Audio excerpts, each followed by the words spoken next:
দেখবা তোমার চাইতেও বড় শক্তিধর এই পৃথিবী থেকে হারায় গেছে।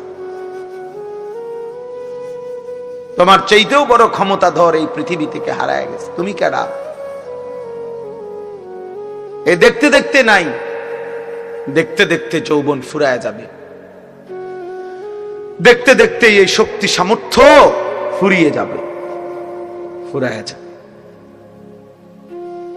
আশ-শাবাবু বাইনা দুফাইন, এক বড় বুজুর্গ বলছে, যুবক তুমি মনে রেখো, তুমি দুই দুর্বলতার মাঝখানে আছো। তোমার শিশুকাল দুর্বল, তোমার বৃদ্ধকাল দুর্বল। দুই দুর্বলতার মাঝখানে অল্প কিছু সময় তুমি শক্তি নিয়ে আসো। সেই শক্তির সময়টাই হচ্ছে যৌবন কাল। যদি কিছু করতে হয় শক্তির টাইমেই করো। নিজেকে গড়লে শক্তি থাকতেই গড়ো, নিজের আখিরাত সাজাইলে শক্তি থাকতেই সাজাও। হয় তুমি পিছনের দিকে শিশুকালে আর যাইতে পারবা না, আর বৃদ্ধকালে পৌঁছে গেলে দুর্বল হয়ে যাবে, তখনও আর পারবা, অথবা কবরে চলে যাবে। এই জন্য 17 বছরের, 18 বছরের, 20 বছরের ছেলে তোমাদেরকে বলি, বাপ এত অল্প বয়সে যদি আল্লাহ পাকের এত বড় নাফরমান হও, মাত্র 18 বছর বয়সেও যদি তুমি আল্লাহকে এইভাবে না চিনো, 18 বছর 20 বছর বয়সেই যদি তুমি একটা সেজদা দিতে মন না চায়, আরে জানোয়ার তুই 60 বছর পর্যন্ত যাইতে যাইতে তোর অবস্থা কি হবে? বেঈমান, এই বেঈমান, এই নিকৃষ্ট, তোর হালাত কি হবে? তুই 18 বছর বয়স না হইতে যদি আল্লাহর এত বড় দুশ্মন হস, তোর বাকি হালাত।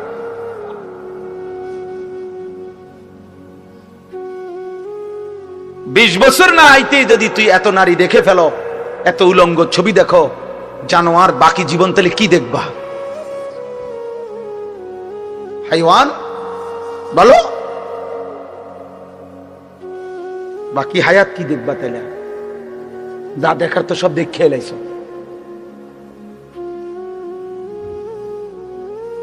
এরপরে কি করবা? এত কম বয়সে এত নারী, এত অল্প বয়সে এত উলঙ্গ ছবি দেখে ফেললাম, এত অল্প বয়সে চরিত্র এভাবে নষ্ট করে ফেললাম যে নারী ছাড়া, ছবি ছাড়া, জেনার দৃশ্য ছাড়া, বন্ধুদের অসৎ আড্ডা ছাড়া। ওই দেখেন ওই অপদার্থের দিকে দেখেন, ওই দেখেন ওই অপদার্থ কি করে।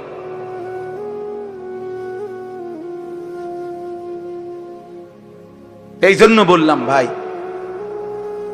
ভাবতে শেখো বাবা, বাকি হায়াত কি করবা?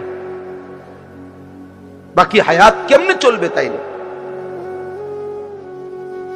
এত কম বয়সে যদি কেউ এত চরিত্রহীন হয়, তার সামনের হালাতটা কি বলে? 40 বছর পৌঁছতে পৌঁছতে তার অবস্থা কি হবে? 60 বছর, 365 দিন, যে কোনো দিন খোদার 1 বছরে ফজরের নামাজ পড়ে নাই, পরে আর আল্লাহ মনে করাই দিবে কে? হ্যাঁ, বুঝো নাই ভাইয়া? 1 বছর যারে আল্লাহ ভুলাই গেল, তো তোমারে আর মনে করাবে কে? কে আছে তোমার এরপরে? আর যে সময় তোমার মাথার উপরে বাবা, দাদা, তাদের ছায়া আছে, তখনই যেহেতু তুমি আল্লাহ ভুলে গেছো, তো যখন তোমার বাপ মরে যাবে, দাদা মরে যাবে, মা মরে যাবে, তখন তোমারে আল্লাহর কথা মনে করাই দিব কে? তোমারে আখিরাত মনে করায়।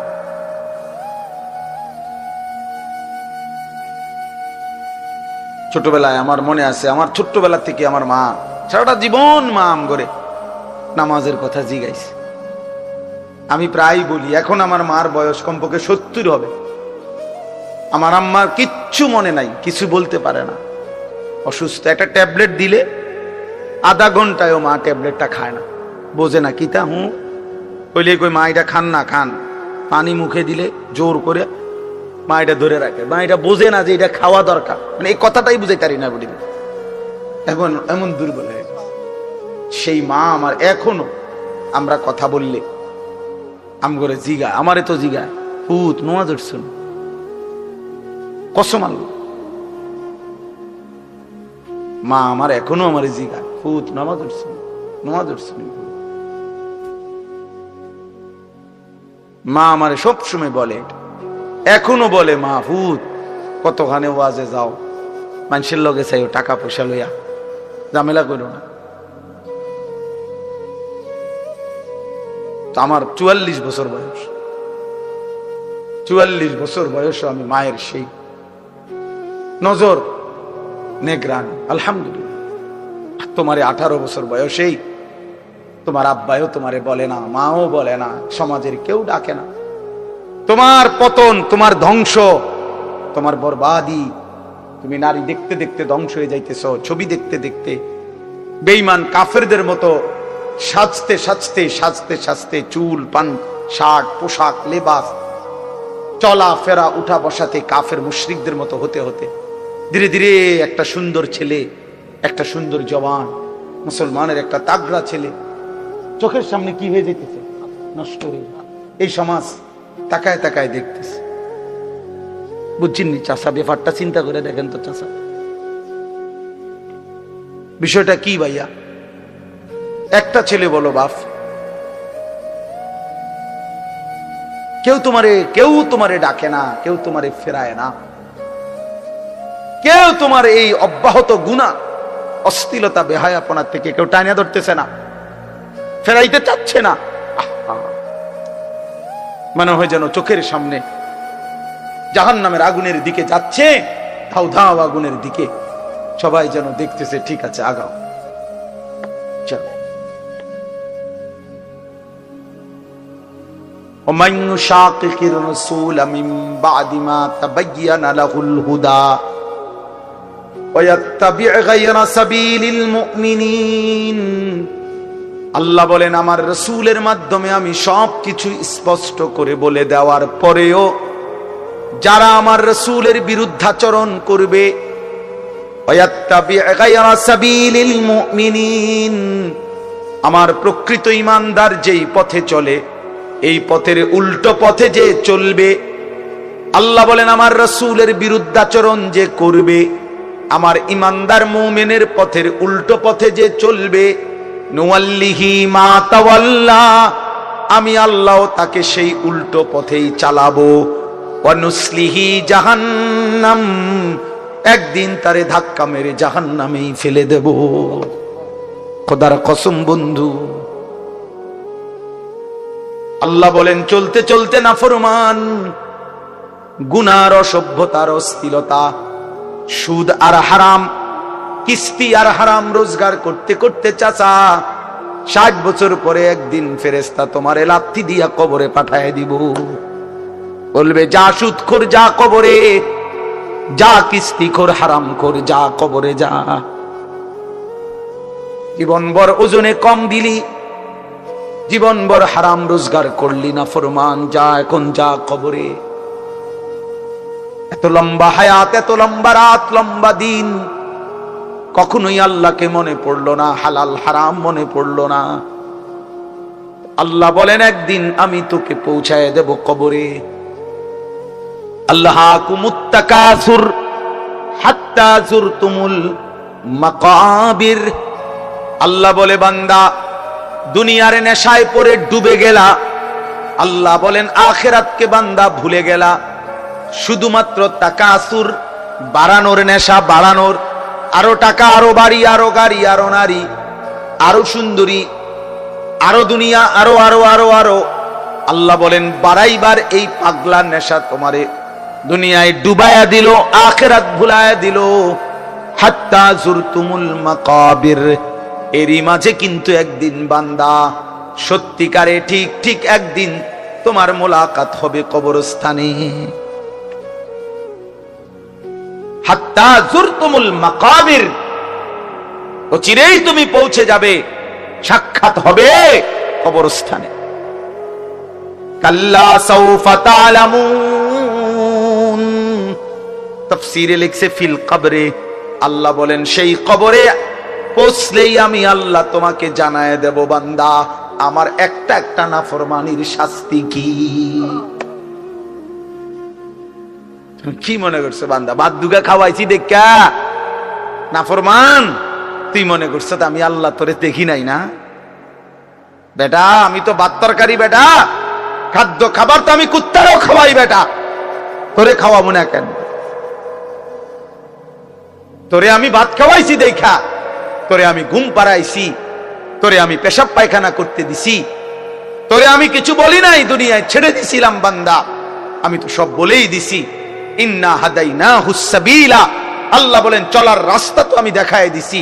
রাসূল পাঠাইছি, উলামা পাঠাইছি, আউলিয়া পাঠাইছি, ইমাম পাঠাইলাম, খতিব পাঠাইলাম, ওয়াইজ পাঠাইলাম, বক্তা পাঠাইলাম, কোরআন পাঠাইলাম, সুন্নাহ পাঠাইলাম, আমার রাসূলকে দিয়ে 23টা বছর লাগাইয়া এত ভাবে বলে দিলাম। এরপরেও বান্দা তুমি কোনোভাবে পাত্তা দিলা না। ঠিক আছে বান্দা, কবরে আইসো, তখন মনে করবা, বুঝবা আমি আল্লাহ কেমন জিনিস।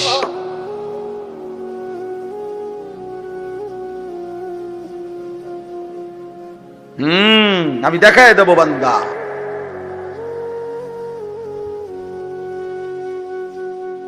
আমি দেখায় দেব। তুমি জানো না বান্দা আমি কি পরিমাণ ক্ষমতাবান। আল্লাহু আজিজুন যুনতিকাম, আল্লাহ তাআলা বলেন আল্লাহ বড়ই ক্ষমতাবান, প্রতিশোধ গ্রহণকারী। যুনতিকাম শব্দের অর্থ হলো প্রতিশোধ গ্রহণকারী। আল্লাহ বলেন আমি প্রতিশোধ নেব। এই শব্দ ডাইরেক্ট বলছে, আমি প্রতিশোধ নেব। আমার একটা লোকমা ভাতের হিসাব নেব, আমার এক ঢোক পানির হিসাব আমি নেব বান্দা, আমার প্রতিটা নিঃশ্বাসের হিসাব নেব। সুম্মা লাতুসআলুন্না ইয়াউমাইদিন আনিন নাঈম, আমার প্রতিটা নিয়ামতের হিসাব নেব।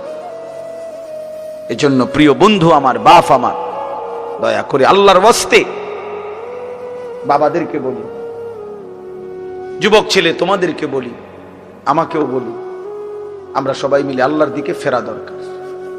কার দিকে? একটা ছেলে হইলো মাইনো, ভাইয়া নষ্ট করে দিও। এই ভাই, প্রিয় কিশোর মনে রাখো, নিজের ভালো কুত্তাও বোঝে। একটা কুকুররে যদি কেউ লাঠি আলগি দেয়, এই কুত্তাটা ওটা বোঝে যে এটা দিয়ে আমার যদি বাড়ি দেয় আমার ক্ষতি হবে, এই জন্য কুত্তায় দৌড় মারে, ঠিক না? তাহলে নিজের কমপক্ষে নিজের ভালো, নিজের সেফ, এটা কুত্তাও বোঝে, এটা জানোয়ারও বোঝে। তো তুমি বোঝো না ভাইয়া, তুমি একদূরও বোঝো না। তোমার এই রাত দিন নারী দেখা, ছবি দেখা, উলঙ্গ দৃশ্য দেখা তোমার এই জাহান্নামের আগুনে পোড়াবে, একদূরও বুঝলা না। তোমার এই লাগাতার নামাজ না পড়া এই জীবন যে তোমার শেষ পর্যন্ত জাহান্নামে নিবে, একদূরও বুঝলা না। হায় হায় হায় হায়, নিজের ভালোটাই তো কমপক্ষে বুঝলা না। কেমনে বললে বুঝবা? আমি তো আমার সবটুকু চেষ্টা করি, আমার জিন্দিগির ফিকির এটা, মিশন। কিশোর যুবক ছেলে বদলাবে, ওরা দিনদার হবে, ওরা সেজদা দিবে আল্লাহকে। এক যুবক যখন সেজদা দেয় তো আল্লাহ তাআলার আরশ নড়ে ওঠে। আল্লাহ তাআলা আরশ আযীম থেকে বলে, যুবক আমারে সেজদা দিলি, যা আমি ওয়াদা দিলাম তোরে এই আরশের নিচে ছায়া দেব। তুই আসবি যুবক হাসরের ময়দানে, আমি তোরে আরশের নিচে ছায়া দেব। শাবুন নাশাআ ফি ইবাদাতিল্লাহ, নবীজি বলেন যে যুবক তার যৌবন কালটা আল্লাহর ইবাদতে বেড়ে উঠছে, আল্লাহ রাসূল সাল্লাল্লাহু আলাইহি ওয়াসাল্লাম বলেন আল্লাহ তাআলা তাকে আরশের নিচে ছায়া দেন। ইউযিল্লুহুমুল্লাহু ফি যিল্লিহি, আল্লাহ নিজের আরশের ছায়ায় ছায়া দিবেন। সুবহানাল্লাহ। এজন্য যুবকের সেজদা বড় দামি সেজদা, নওজোয়ানের সেজদা বড় দামি সেজদা। এজন্য তোমরা হিম্মত করো। ওই ছেলেটাকে বলো ভাই, ওই ছেলেটাকে, ওই অসভ্য ছেলেটাকে বলো মোবাইল বন্ধ করতে। বেটা তুমি এতে উঠে যাও বেটা, এই বেটা অপদার্থ কোথাকার বেটা।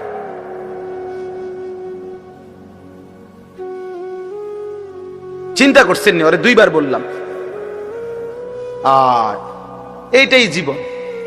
কিছু ছেলে পেলের জীবনে এমন, এরা এত শক্ত হয়, এর আর কত হইলো, হুজুর তোর আব্বাও যদি কয় আমি লড়তাম না, আমি যেমনি আছি। হ্যাঁ, এটা সাংঘাতিক, জানেন না? কিছু ছেলে পেলে এমন শক্ত হয়ে যায়, কলিজা পাথর হয়ে যায়। এর কত হইলো, যা বেটা তোর বেটা এতে কত বালা হুজুর কইছে বেটা, এতে আরো কত মোটা তাজা হুজুর দেখছি, আমারে লড়াইতে আসছে না। দেড় বুড়া হুজুর আইছে, আমার মতো বাটফারের লড়াই, বুঝলেন? আস্তাগফিরুল্লাহ, রাগ হইও না বাপ, আমি না বললাম আমি ফেরাইতে চাই, এই জন্য আমি একটু শক্ত, নাহলে আমি তো আর এনে এমন না যে কাজে লাগছি আইয়া এই কারণে সেতায় কতক্ষণ দমকাই ফেললাম। এ তো ঝগড়ার জন্য না, আমার এই মাকসাদই হলো তুমি কেন সেজদা করবা না, নামাজ কেন পড়বা, কমপক্ষে এটা তো বোঝা উচিত যে আমি আল্লাহর সাথে আমার রাগ কিসের। এটা তো কোন যুক্তিতে ভাই একেবারে সামান্য বিবেক যদি থাকে, আল্লাহর সাথে রাগ করব কেন? তিনি আমার সবকিছু দিছেন, ঠিক না? আল্লাহ আমার সমস্ত প্রয়োজন পূরণ করতেছেন, যে আমারে সব দিল এবং আমি ডাকলেও দেয় না ডাকলেও দেয়, এমন মালিক আমি পাবো কোথায়? মা গাররাকা বিরাব্বিকাল কারীম, আল্লাহ বলে বান্দা বলো না এমন মেহেরবান মাওলা আমার মতো দয়ালু রব থেকে কে তোমারে ধোঁকা দিল? এমন মালিক কই পাবা বান্দা, এমন মুনিব কই পাইবা, কই পাইবা? হাদিসে আছে নবীজি সাল্লাল্লাহু আলাইহি সাল্লামকে আল্লাহ তাআলা বলছে, বন্ধু আমার কোন বান্দা যদি 90 বছর পরেও জীবনের সব গুনাহ ছেড়ে দিয়ে আর করবে না ওয়াদা দিয়ে, 90 বছর বয়সেও যদি রাতের অন্ধকারে কোনো দিন চোখের পানি ফেলে, এক ফোঁটা চোখের পানি ফেলে গুনাহ ছেড়ে দিয়ে আর করবে না ওয়াদা দিয়ে আমার কাছে যদি মাফ চায়, দোস্ত আমি ওয়াদা দিলাম কসম বন্ধু, আমি এমন 90 বছরের বুড়া তার গুনাহ সব মাফ করে দেব। কুল ইয়া ইবাদিয়াল্লাযীনা আসরাফু আলা আনফুসিহিম লা তাকনাতু মির রাহমাতিল্লাহ। রব্বুল আলামিন বলেন, বন্ধু বলেন, ও আমার বন্ধু আপনি বলে দেন, হে আমার বান্দা, আল্লাহ বলতেছেন আমার বান্দা শোনো না, তোমরা যারা এই পরিমাণ গুনাহ করেছো যে নিজের জীবনটাকে জুলুম করে শেষ করে ফেলেছো, জীবনে বলতে কোনো নেকি নাই, ডানে বামে কোনো নেকি নাই, গুনায় গুনায় ভরা জীবন তোমাদের পুরা ডুবে গেছে। আল্লাহ বলেন বান্দা, গুনার সমুদ্রেও যদি হাবুডুবু খাও, সেখান থেকেও যদি কোনোদিন আমি আল্লাহকে মনে পড়ে, তাইলে যদি গুনাহ ছেড়ে দিয়ে আর করবা না ওয়াদা দিয়ে আমি আল্লাহর দিকে এক কদম ফিরে আসো বান্দা। আর যদি বলো মাওলা জীবনভর আমি আপনাকে নারাজ করেছি, আর করব না মাওলা, আপনার নাফরমানি করব না মাওলা, আমি তওবা করলাম মাওলা, গুনাহ ছেড়ে দিলাম, আল্লাহ বলেন লা তাকনাতু মির রাহমাতিল্লাহ, আমার গুনাহগার নাফরমান বান্দা আমি আল্লাহর রহমত থেকে নিরাশ হইও না বান্দা।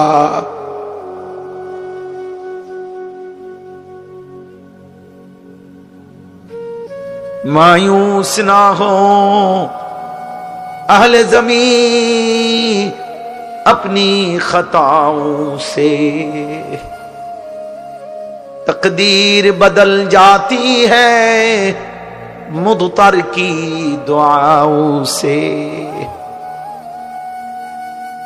আল্লাহ বলে বুজুর্গানে দিন শেরের মধ্যে বলছে এটা, হে আল্লাহর বান্দা জীবনের সব গুনাহগুলো নিয়েও তুমি নিরাশ হইও না, মায়ুস না হো। ব্যাপক মানুষ দিয়ে করব কি? আমার তো এর দ্বারা কোনো ফায়দা নাই। মনে করেন 50,000 মানুষ একসাথ হয়েছে, এতে আমার কবর রাজাব মাপ তো আল্লাহ, তাহলে এটা বড় বিষয়। আল্লাহর কথা দিল দিয়ে শোনা দরকার, কম হোক বেশি হোক।